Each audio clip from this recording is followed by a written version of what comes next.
지금 도쿄에서 믿기 힘든 일이 벌어지고 있습니다. 외국인들이 짐을 싸고 있어요. 목적지는 전부 서울입니다. 도쿄 외국인 밀집 지역은 조용히 비어가고 있고 서울 이태원 한남동은 1년 만에 31% 폭증했습니다. 심지어 일본인들마저 한국으로 떠나고 있어요. 2024년 한 해에만 전년 대비 38% 증가했습니다. 도대체 서울에 뭐가 있길래요? 말도 안 된다. 내가 직접 확인하겠다. 일본이 최고임을 증명하러 한국행 비행기에 오른 영국인 작가가 있었습니다. 그런데 인천공항에 발을 디딘 순간부터 그의 11년이 흔들리기 시작했습니다. 과연 그가 서울에서 마주한 충격적인 진실은 무엇이었을까요? 지금 바로 공개합니다. 시작 전 구독과 좋아요 한번 눌러주시면 영상 제작에 큰 힘이 됩니다. 감동이방 오늘의 이야기 시작하겠습니다. 2025년 도쿄 외국인 커뮤니티에서 이상한 일이 벌어지고 있었습니다. 친구들이 하나둘 짐을 쌌어요. 목적지는 전부 같았죠. 서울. 저는 이해할 수 없었습니다.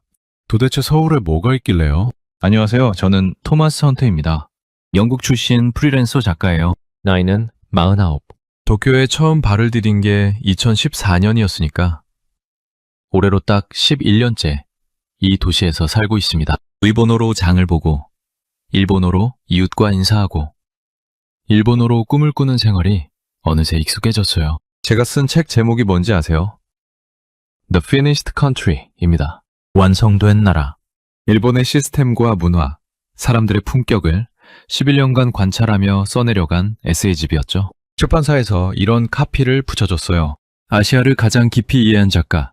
저는 그 말이 자랑스러웠습니다. 그리고 그게 사실이라고 믿었어요.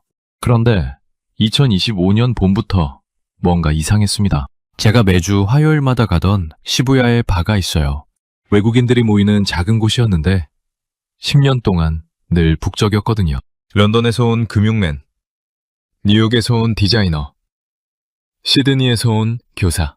도쿄라는 도시가 세계 각지의 사람들을 끌어모으는 자석 같다고 느꼈었죠. 그런데 어느 날부터인가 의자들이 비기 시작했습니다. 처음엔 한두 자리였어요. 그러더니 석 달 만에 테이블 절반이 텅 비었습니다. 어디 간 거예요? 제가 바텐더에게 물었습니다.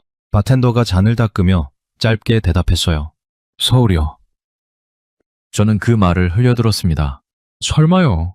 도쿄를 떠나 서울로 간다고요? 세계 3대 도시 중 하나인 이 도쿄를요? 그런데 그게 시작이었습니다. 4월에는 6년을 함께 알고 지낸 캐나다 친구 부부가 짐을 쌌어요. 5월에는 제가 다니던 영어 글쓰기 모임 멤버 12명 중 3명이 한꺼번에 도쿄를 떠났습니다. 목적지는 셋 다 서울이었어요.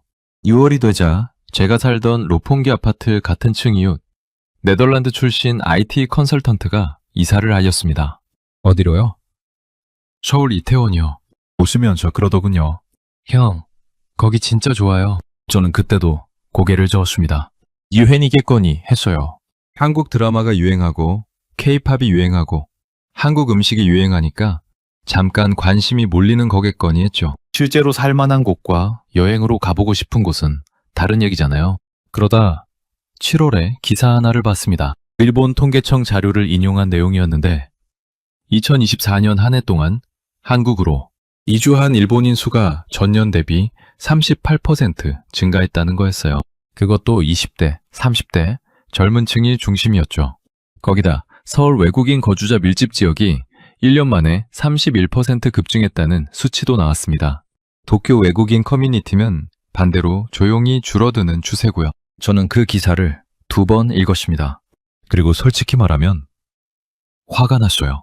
제가 11년을 살면서 일본이 아시아 최고라고 확신해 왔는데 숫자가 다른 말을 하고 있었으니까요.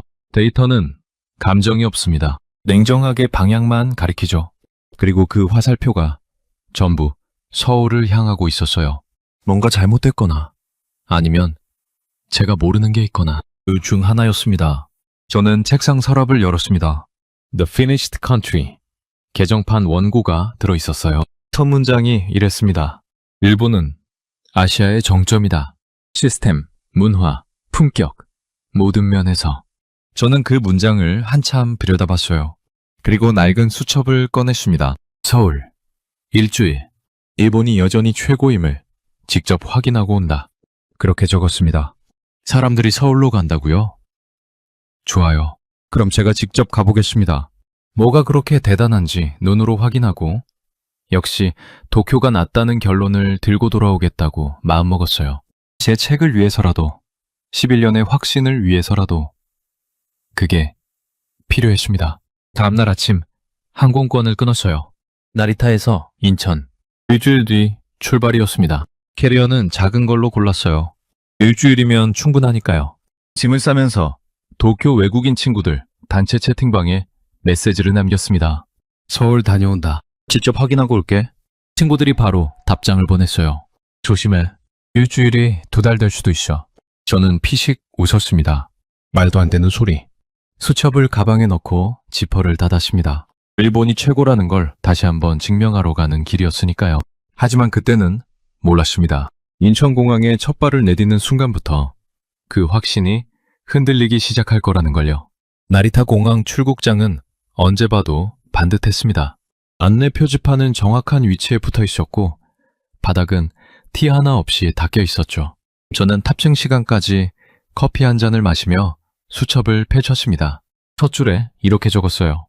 나리타 공항. 세계 최고 수준. 인천은 비교 대상이 아니다. 그렇게 확신했거든요. 11년 동안 수없이 드나들며 익숙해진 공간이었으니까요. 2시간 반 뒤 비행기가 인천공항에 착륙했습니다. 게이트를 통과하는 순간 첫 번째 이상함을 느꼈어요. 공기가 달랐습니다. 나리타 특유의 묵은 냄새, 에어컨 냄새가 없었어요. 그냥 깨끗했습니다. 천장을 올려다봤습니다. 높았어요. 거대한 유리 천장으로 자연광이 쏟아져 들어오고 있었죠. 나리타보다 훨씬 밝고 개방적이었습니다. 그래도 저는 고개를 저었어요. 최고물이니까 당연하지. 그렇게 생각했습니다. 입국 심사대로 걸어갔습니다.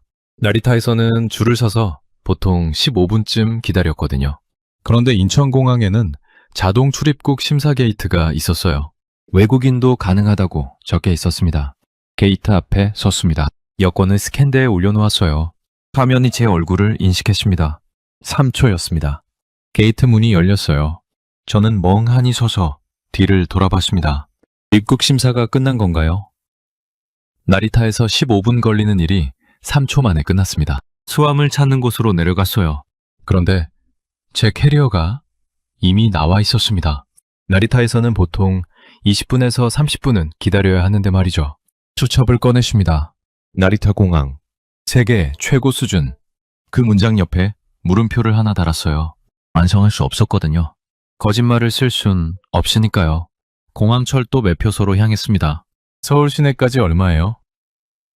4,150원입니다. 1시간 정도 걸려요. 저는 잠깐 멈칫했습니다. 나리타 익스프레스는 3,500엔, 한화로 약 32,000원이었거든요. 게다가 60분이 넘게 걸렸죠. 거의 8배 차이였습니다. 티켓을 끊고 열차에 올랐습니다. 좌석이 넓었어요. 앞 좌석에 USB 충전 포트가 보였고 무료 와이파이도 잡혔습니다. 나리타 익스프레스에는 와이파이가 없었어요. 유료로 따로 구매해야 했죠. 화장실 표지판이 보였습니다. 일어나 걸어갔어요. 문을 열고 들어갔다가 멈춰 섰습니다. 비데가 달린 변기, 자동 물내림, 핸드드라이어, 은은한 향기. 나리타 익스프레스 화장실은 좁고 낡았는데 말이에요. 좌석으로 돌아와 앉았습니다. 수첩을 펼쳤어요. 나리타 공항. 세계 최고 수준. 미완성 문장이 저를 째려보고 있었습니다. 만년필을 들었다가 내려놓았어요. 열차가 서울 시내로 들어서기 시작했습니다. 호텔은 을지로 근처였어요. 체크인을 마치고 방에 들어갔습니다. 캐리어를 내려놓고 창문을 열었어요. 서울 시내가 내려다 보였습니다. 저녁 9시였고 배가 고팠어요. 도쿄에서라면 선택지가 2가지였습니다. 편의점 차가운 도시락을 사거나 우버이츠로 주문하고 1시간을 기다리거나. 배달비만 800엔, 한화로 7,000원 넘게 나왔죠. 서울로 떠나기 전 이미 짐을 싼 캐나다 친구 크리스가 앱 하나를 알려줬었습니다. 쿠팡이츠. 깔아봐, 토마스. 진짜야. 저는 반신반의하며 앱스토어에서 검색했어요. 다운로드를 눌렀습니다. 앱을 켜자 주변 식당들이 화면 가득 펼쳐졌습니다. 스크롤을 내리며 세어봤어요. 200개가 넘었습니다. 도쿄 우버이츠는 이 근방이면 20개 남짓이었는데 말이죠. 한식 카테고리를 눌렀습니다. 된장찌개, 순두부찌개, 제육볶음, 김치찌개. 사진들이 쭉 올라왔어요. 김치찌개 세트 하나를 골랐습니다. 8,900원. 배달비를 확인했습니다. 무료라고요. 다시 한번 봤어요. 정말 무료였습니다. 주문하기를 눌렀어요. 예상 도착 시간이 화면에 떴습니다. 22분. 샤워를 하고 나왔습니다. 핸드폰을 확인했어요. 지도 위에서 오토바이 아이콘이 움직이고 있었습니다. 실시간으로 배달 온 위치가 보였어요. 도쿄 우버이츠에는 없는 기능이었습니다. 잠시 후 알림이 왔어요. 배달원이 건물 앞에 도착했다고요? 주문한 지 정확히 19분 후였습니다. 문을 열었습니다. 젊은 배달원이 봉투를 건넸어요. 맛있게 드세요. 방으로 들어와 봉투를 열었습니다. 김치찌개에서 김이 모락모락 피어오르고 있었어요. 밥도 따뜻했습니다. 공깃밥에 작은 반찬 2가지까지 들어있었죠. 19분 전에 주문한 음식이 아직도 뜨거웠습니다. 도쿄에서는 1시간을 기다려 받으면 이미 다 식어 있었는데 말이에요. 한 숟가락 떠서 입에 넣었습니다. 얼큰하고 뜨거웠어요. 뚝배기 밑바닥까지 온기가 살아있었습니다.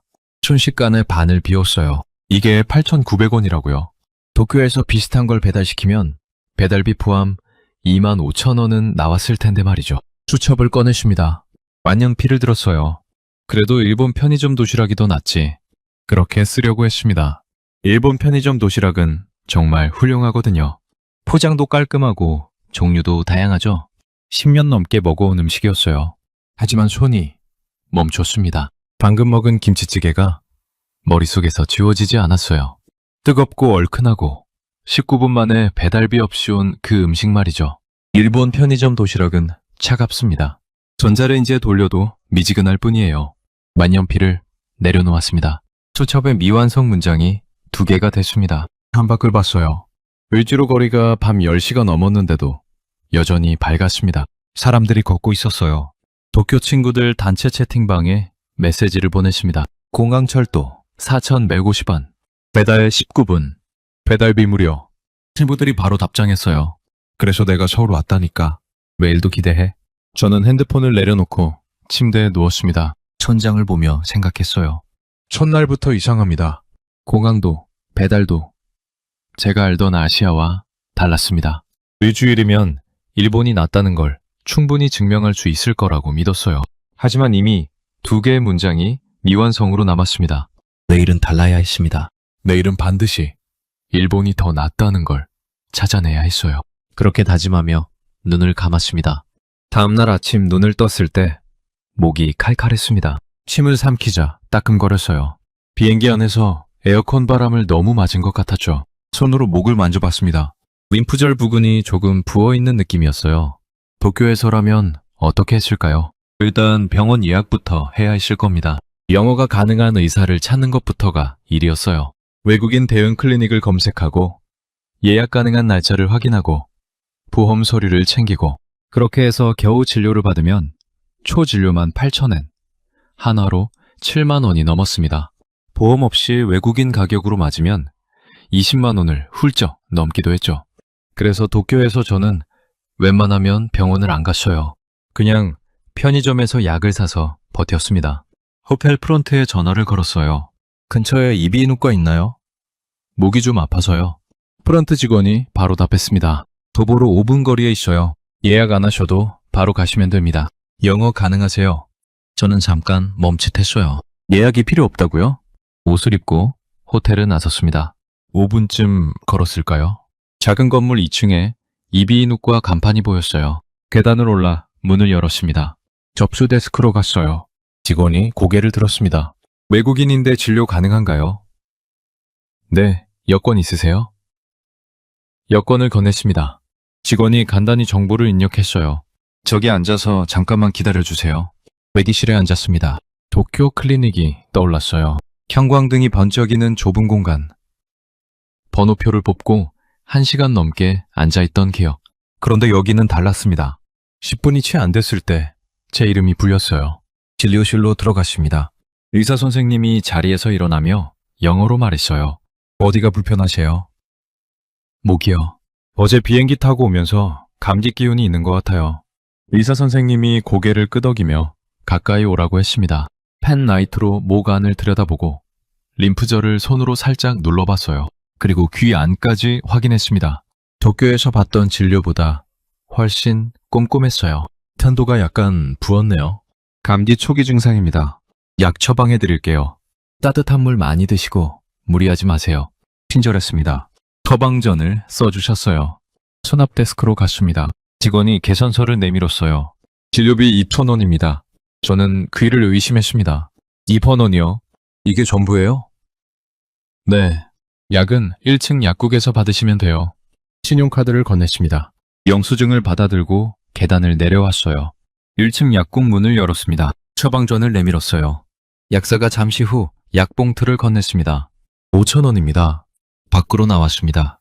골목 초입에 서서 영수증 2장을 나란히 들여다봤어요. 진료비 2,000원, 약값 5,000원, 합계 25,000원. 도쿄였다면 이 진료에 최소 20만 원은 나왔을 겁니다. 8배 차이였어요. 걷다 보니 편의점이 보였습니다. CU였어요. 안으로 들어갔어요. 아침을 먹어야 했거든요. 도시락 코너로 갔습니다. 냉장 칸이 아니라 온장 칸이었어요. 따뜻한 도시락들이 줄지어 있었습니다. 순대국밥 5,500원, 부대찌개 5,200원, 비빔밥 4,800원. 비빔밥을 집었어요. 계산대로 갔습니다. 직원이 물었어요. 데워드릴까요? 이미 따뜻한 거 아닌가요? 제가 물었습니다. 직원이 웃었어요. 더 뜨겁게 해드릴 수 있어요. 2분 뒤 도시락을 받았습니다. 봉투를 열자 김이 솔솔 났어요. 근처 벤치에 앉아 뚜껑을 열었습니다. 고추장 소스를 짜놓고 비볐어요. 한 숟가락 떠서 입에 넣었습니다. 뜨겁고 고소했어요. 목이 아팠지만 넘어가는 느낌이 나쁘지 않았습니다. 따뜻한 음식이 위장으로 내려가는 느낌. 일본 편의점 도시락은 전자레인지에 돌려도 끝내 미지근했거든요. 이건 달랐습니다. 다 먹고 일어났어요. 호텔로 걸어가며 수첩을 꺼냈습니다. 난연피를 들었어요. 그래도 일본 의료가 더 체계적이야. 그렇게 쓰려고 했습니다. 그런데 손이 멈췄어요. 20분도 안 걸린 진료. 영어로 꼼꼼하게 봐주는 의사. 25,000원짜리 영수증. 그게 머릿속에서 지워지지 않았습니다. 일본 의료가 더 체계적이다. 그 문장을 완성하려면 뭔가 근거가 있어야 했어요. 그런데 오늘 경험한 것과 비교하면 손이 움직이지 않았습니다. 거짓말을 쓸 순 없으니까요. 만년필을 내려놓았습니다. 미완성 문장이 3개가 됐어요. 호텔방으로 돌아와 침대에 걸터 앉았습니다. 도쿄 친구들 채팅방에 짧게 남겼어요. 병원 예약 없이 갔다. 영어로 진료받았다. 25,000원 나왔다. 친구들 답장이 바로 왔습니다. 이제 좀 알겠지? 저는 핸드폰을 내려놓았어요. 창밖을 봤습니다. 을지로 거리가 오전인데도 활기찼어요. 사람들이 바쁘게 오가고 있었습니다. 아직 나흘이 남았습니다. 일본이 더 낫다는 걸 찾아낼 시간이 충분했어요. 저는 그렇게 믿었습니다. 오후 늦게 호텔을 나섰습니다. 목은 약을 먹었더니 한결 나아진 상태였어요. 서울에 온 지 사흘째. 아직 실내만 돌아다녔다는 생각이 들었습니다. 오늘은 밖으로 나가봐야 했어요. 지하철 앱을 열었습니다. 한강공원이라고 검색했어요. 뚝섬유원 지역. 갈아타기 한 번에 갈 수 있었습니다. 요금은 1,400원이었어요. 도쿄 지하철은 구간마다 요금이 달라서 환승할 때마다 계산기를 두드려야 했는데 서울은 달랐습니다. 어디를 가든 기본 요금에서 크게 벗어나지 않았어요. 뚝섬유원 지역에서 내렸습니다. 출구를 나오자 바로 한강이 보였어요. 강바람이 불어왔습니다. 4월 저녁, 공기가 선선했어요. 공원 안으로 들어갔습니다. 그리고 멈춰 섰어요. 사람들이 가득했습니다. 돗자리를 깔고 앉아있는 가족들, 자전거를 타는 커플들, 강변을 따라 조깅하는 사람들. 그런데 무엇보다 눈길을 끈 건 여기저기서 펼쳐진 음식들이었어요. 치킨 상자, 맥주캔, 편의점 봉투. 아무도 눈치를 보지 않았습니다. 공원 한복판에서 돗자리를 깔고 마음껏 먹고 마시고 있었어요. 도쿄 우에노 공원이 떠올랐습니다. 벚꽃 시즌은 예외였지만 평소에 돗자리를 깔고 음식을 먹으면 경비원이 다가왔어요. 조용히 하라는 눈빛. 정해진 구역 외에서는 안 된다는 표지판. 규칙을 지키면 아무 문제 없었지만 규칙을 지키지 않으면 불편해졌습니다. 그런데 여기는 규칙 자체가 달랐어요. 아니, 규칙이 사람을 옥죄지 않았습니다. 강변 편의점으로 들어갔어요. 캔맥주 하나를 샀습니다. 1,400원이었어요. 강가 쪽 빈 돗자리 자리를 하나 빌렸습니다. 자리를 잡고 앉아 맥주를 따랐어요. 한강이 눈앞에 펼쳐졌습니다. 멀리 다리 위로 차들이 지나가고 있었어요. 강 위로 유람선 한 척이 천천히 움직였습니다. 한 모금 마셨습니다. 시원했어요. 그렇게 1시간쯤 앉아 있었을까요? 어느새 해가 뉘엿뉘엿 넘어가고 있었어요. 강물 위로 주황빛이 번졌습니다. 사람들은 더 많아졌어요. 평일 저녁인데도 공원이 가득 찼습니다. 도쿄에서는 퇴근 후 이런 공간에서 이렇게 자유롭게 시간을 보내는 문화가 없었어요. 집에 가거나 이자카야에 가거나 둘 중 하나였죠. 슬슬 자리를 정리했습니다. 호텔로 돌아가야 할 시간이었어요. 지하철 앱을 열었습니다. 그런데 화면을 보다가 손가락이 멈췄어요. 막차 시간이 생각보다 일렀습니다. 을지로 방향 마지막 열차가 23분 뒤였어요. 빠르게 일어나 출구 쪽으로 걸어갔습니다. 그런데 공원이 생각보다 넓었어요. 출구까지 걷는데 시간이 걸렸습니다. 역 계단을 내려갔을 때 플랫폼 화면에 숫자가 떴어요. 출발 1분 전. 뛰었습니다. 그런데 개찰구에서 교통카드가 한 번에 안 찍혔어요. 다시 대봤습니다. 삑! 플랫폼으로 뛰어들었을 때 문이 닫히고 있었습니다. 열차가 떠났어요. 도쿄였다면 이 상황이 꽤 곤란했을 겁니다. 심야 시간대 도쿄 지하철 막차를 놓치면 다음 선택지가 많지 않았어요. 택시는 기본 요금부터 500엔이 넘었고 심야 할증까지 붙으면 호텔까지 2만 원은 가뿐히 나왔습니다. 대중교통은 사실상 끝이었죠. 일본은 시스템이 정교한 만큼 그 시스템 안에 있을 때는 완벽했어요. 하지만 한번 벗어나면 방법이 없었습니다. 핸드폰을 꺼냈어요. 혹시나 하는 마음에 버스 앱을 열었습니다. 을지로 방향 심야버스를 검색했어요. N13번. 새벽 1시까지 운행. 외차 간격 30분. 정류장이 공원 입구 바로 앞이었어요. 저는 잠깐 멍하니 서 있었습니다. 심야버스가 있었습니다. 막차를 놓쳤는데 방법이 있었어요. 계단을 올라가 정류장으로 갔습니다. 11분 뒤 버스가 왔어요. 올라타서 교통카드를 찍었습니다. 1,100원이었어요. 자리에 앉았습니다. 창밖으로 한강다리가 지나갔어요. 서울에서 뭔가 실수하거나 계획이 어긋나면 어떻게든 수습이 됩니다. 나이트버스가 있고 심야에도 문 여는 카페가 있고 새벽에도 배달이 됩니다. 어떻게든 집에는 갈 수 있어요. 도쿄는 달랐습니다. 규칙을 지키면 완벽했어요. 하지만 조금이라도 어긋나는 순간 막막해졌습니다. 한국은 달랐어요. 실수해도 수습이 됐습니다. 뭔가 빠뜨려도 채울 방법이 있었어요. 버스가 을지로 근처 정류장에 섰습니다. 내렸어요. 밤 11시가 넘었는데 거리가 밝았습니다. 편의점이 열려 있었고 식당에서 불빛이 새어나왔어요. 사람들이 여전히 걷고 있었습니다. 호텔로 걸어가며 수첩을 꺼냈습니다. 만년필을 들었어요. 그래도 일본이 더 편리하지. 그렇게 쓰려고 했습니다. 그런데 손이 멈췄어요. 방금 막차를 놓치고도 1,300원짜리 심야버스로 돌아온 그 장면이 지워지지 않았거든요. 만년필을 가방에 넣었습니다.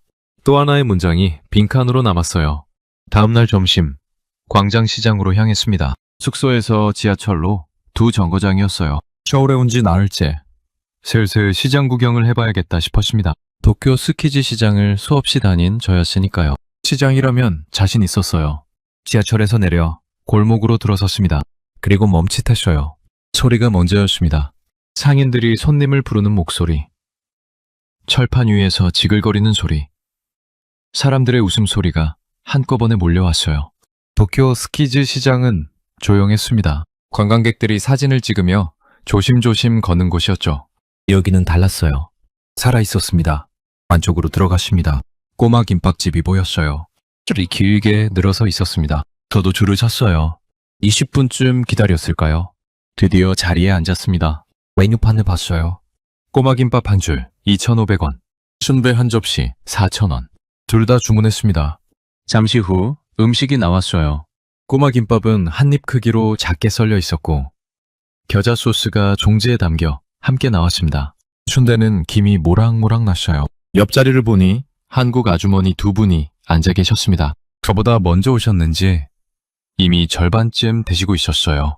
젓가락을 들었습니다. 꼬마김밥을 하나 집어 그냥 입에 넣었어요. 고소하고 담백했습니다. 그런데 옆에서 아주머니 한 분이 제 쪽을 보시더니 말을 거셨어요.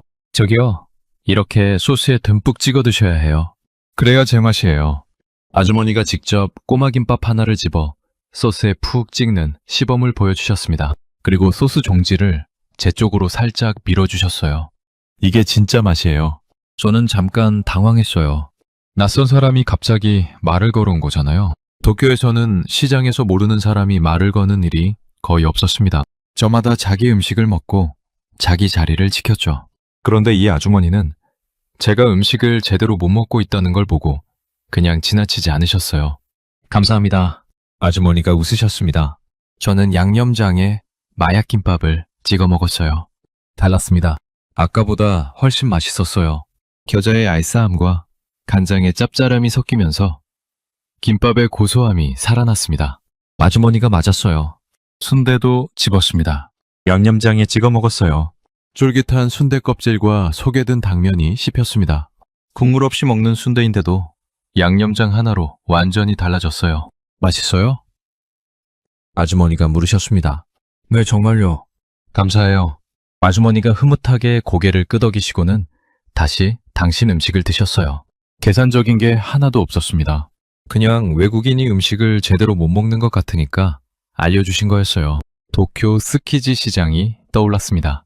관광객이 붐비고 가격은 비쌌고 상인들은 능숙하게 장사했지만 따뜻하진 않았어요. 정이라는 게 없었습니다. 마약김밥을 다 먹었어요. 시장 안쪽으로 더 걸어 들어갔습니다. 백반집 간판이 보였어요. 점심이 덜 찼던 터라 들어가 봤습니다. 자리에 앉았어요. 메뉴판을 봤습니다. 고등어 조림 정식 9,000원. 주문했어요. 5분쯤 지났을까요? 상이 차려졌습니다. 저는 눈을 크게 떴어요.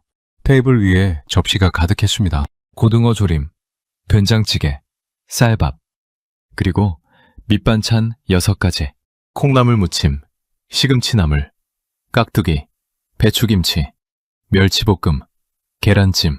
이게 다 9,000원이라고요. 도쿄 이자카야가 떠올랐습니다. 자리에 앉으면 오토시가 나왔어요. 먹고 싶지 않아도 300엔에서 500엔을 내야 했습니다. 밑반찬은 따로 주문이었고 리필은 없었어요. 그런데 여기는 달랐습니다. 김치를 한 점 집어 먹었어요. 아삭하고 시원했습니다.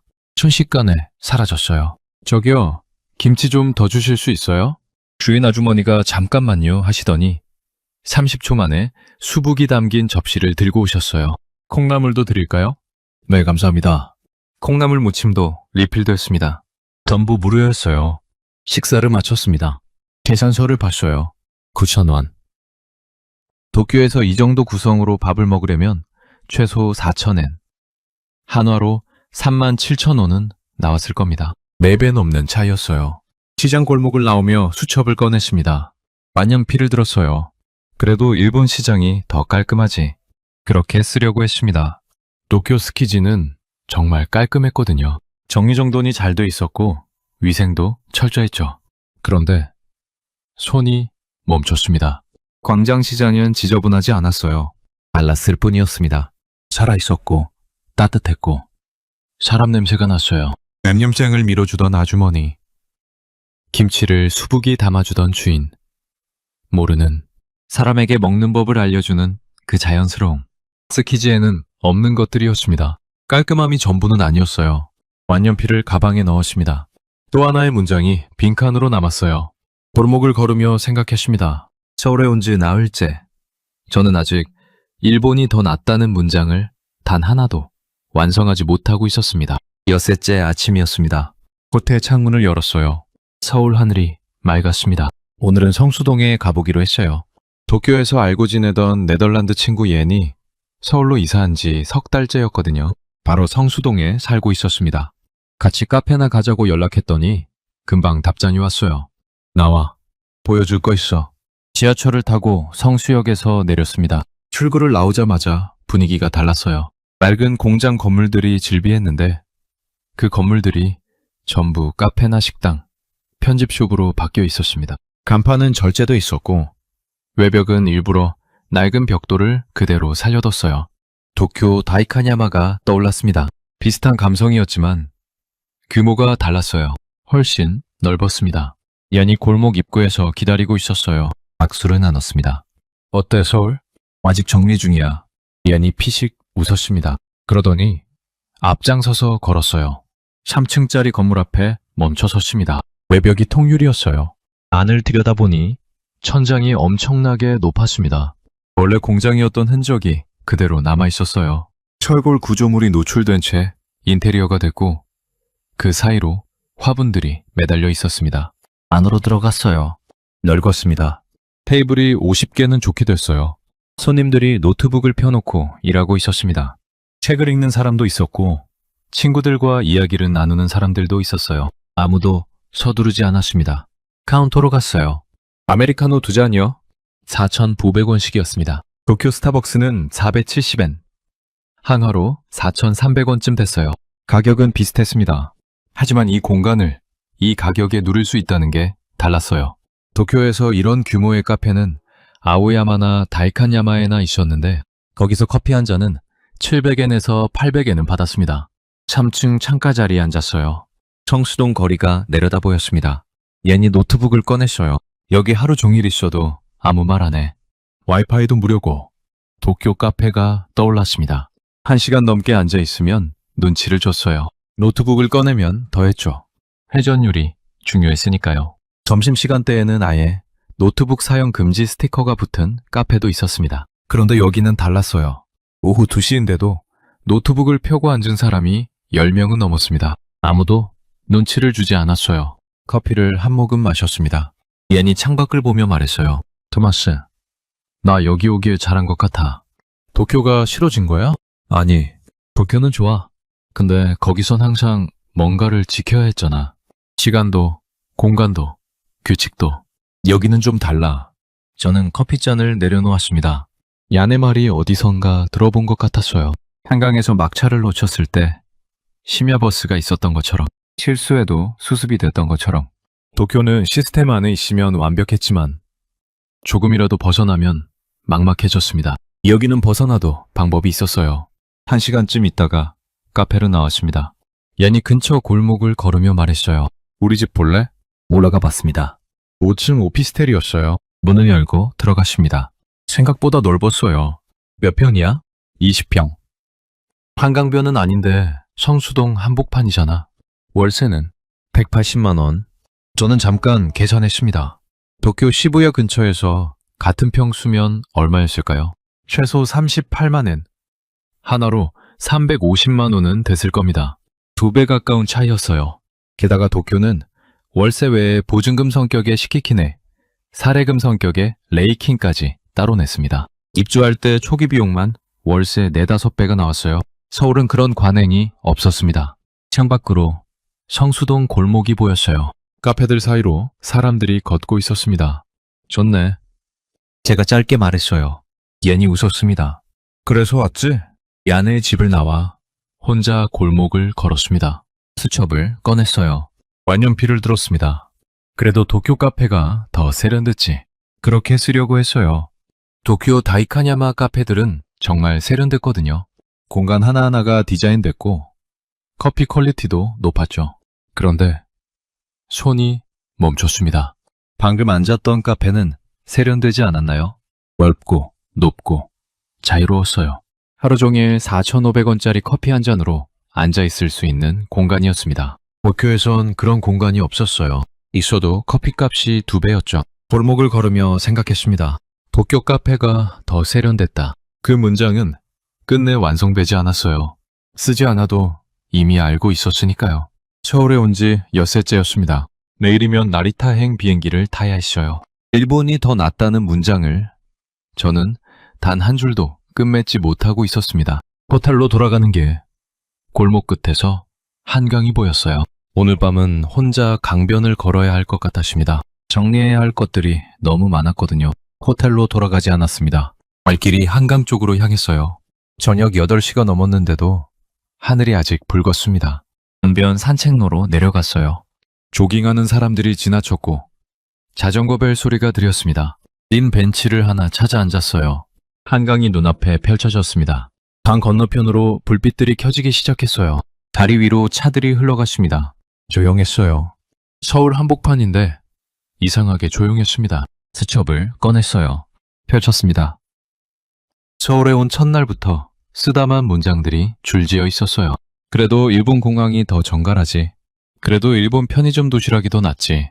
그래도 일본 의료가 더 체계적이야. 그래도 일본이 더 편리하지. 그래도 도쿄 카페가 더 세련됐지. 5문장이 모두 미완성이었습니다. 6일 동안 단 하나도 완성하지 못했어요. 거짓말을 칠 수 없었으니까요. 벤치에 등을 기댔습니다. 강바람이 불어왔어요. 생각을 정리하려고 했는데 오히려 더 복잡해졌습니다. 도쿄로 돌아가면 뭐라고 써야 하나요? 11년 동안 일본이 아시아 최고라고 믿어온 제가 일주일 만에 그 확신을 잃어버렸다고요. 며칠 전 예니 했던 말이 떠올랐습니다. 도쿄에선 항상 뭔가를 지켜야 했어. 시간도, 공간도, 규칙도. 그리고 한강에서 막차를 놓쳤을 때 심야버스가 있었던 것도요.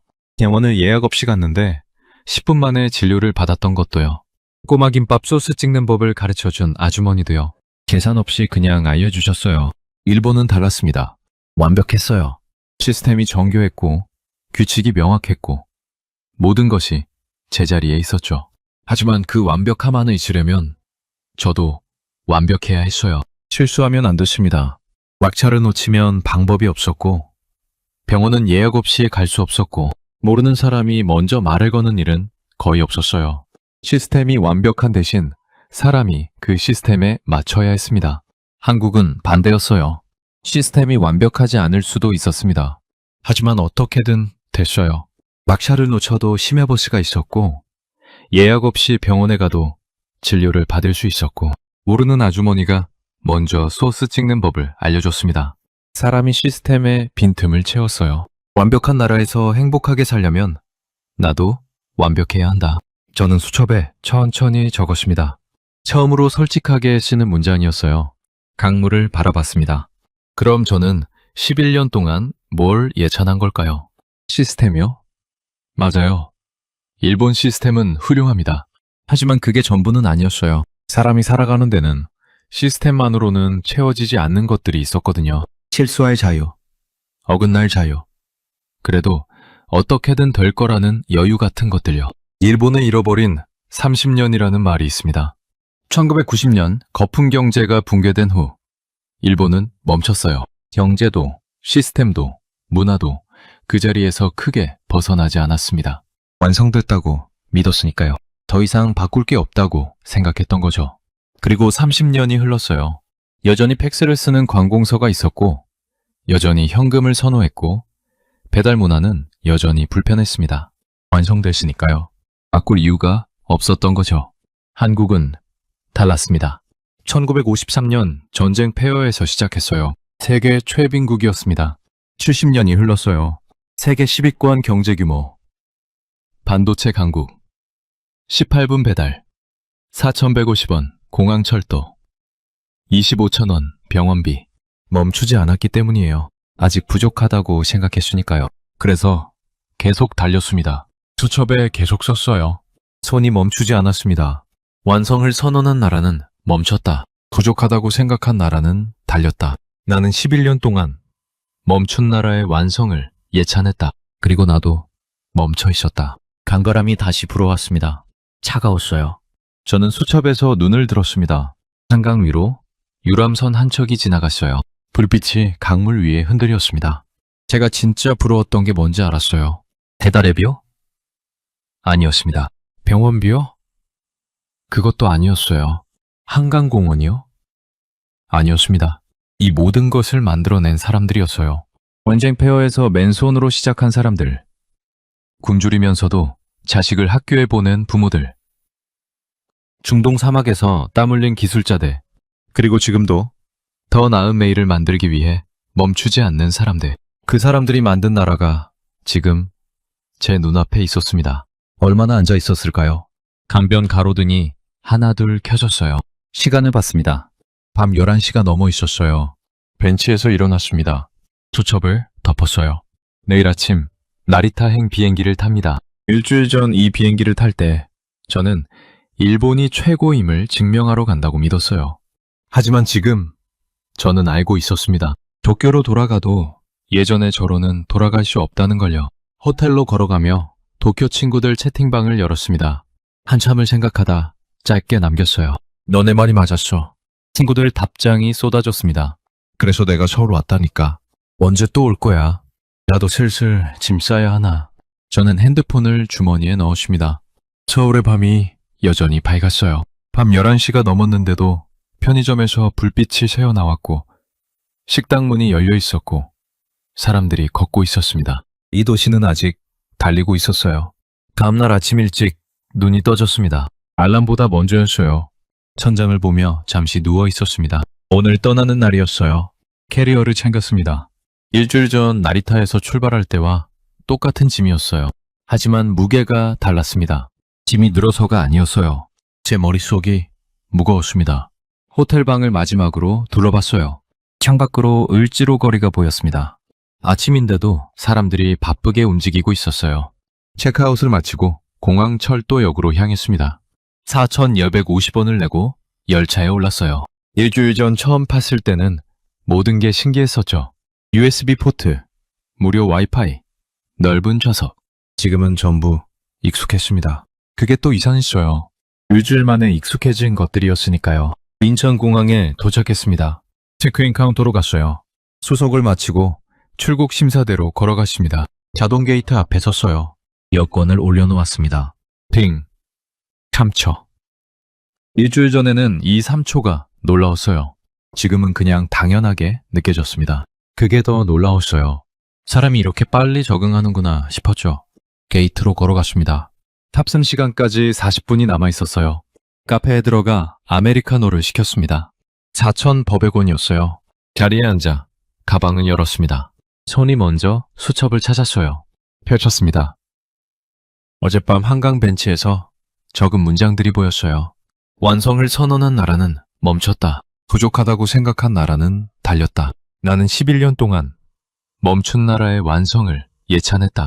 그리고 나도 멈춰 있었다. 한참을 들여다봤습니다. 그리고 가방 깊숙이 손을 넣었어요. The Finished Country 개정판 원고가 거기 있었습니다. 꺼냈어요. 첫 페이지를 펼쳤습니다. 첫 문장이 눈에 들어왔어요. 일본은 아시아의 정점이다. 시스템, 문화, 품격, 모든 면에서. 일주일 전까지만 해도 자신 있게 썼던 문장이었어요. 10년 넘게 도쿄에서 살며 확신했던 진리였죠. 가방에서 빨간 펜을 꺼냈습니다. 그리고 첫 문장 아래 천천히 한 줄을 추가했어요. 일본은 완성을 선언했다. 그리고 그 순간부터 달리기를 멈췄다. 펜을 들고 한참을 생각했습니다. 뭘 더 써야 할까요? 한국이 일본보다 낫다고 써야 할까요? 아니었어요. 그건 제가 하고 싶은 말이 아니었습니다. 저는 천천히 다음 문장을 적었어요. 완성은 목적지가 아니라 출발점이어야 한다. 펜을 내려놓았습니다. 원고를 덮었어요. 창밖으로 인천공항 활주로가 보였습니다. 비행기들이 줄지어 서 있었어요. 저 멀리 바다가 반짝였습니다. 탑승 안내 방송이 나왔어요. 자리에서 일어났습니다. 커피를 한 모금 더 마시고 게이트로 걸어갔어요. 탑승권을 제시하고 비행기에 올랐습니다. 좌석에 앉아 안전벨트를 맸어요. 창밖을 봤습니다. 비행기가 이륙했습니다. 인천공항이 점점 작아졌어요. 서울이 보였습니다. 한강이 보였어요.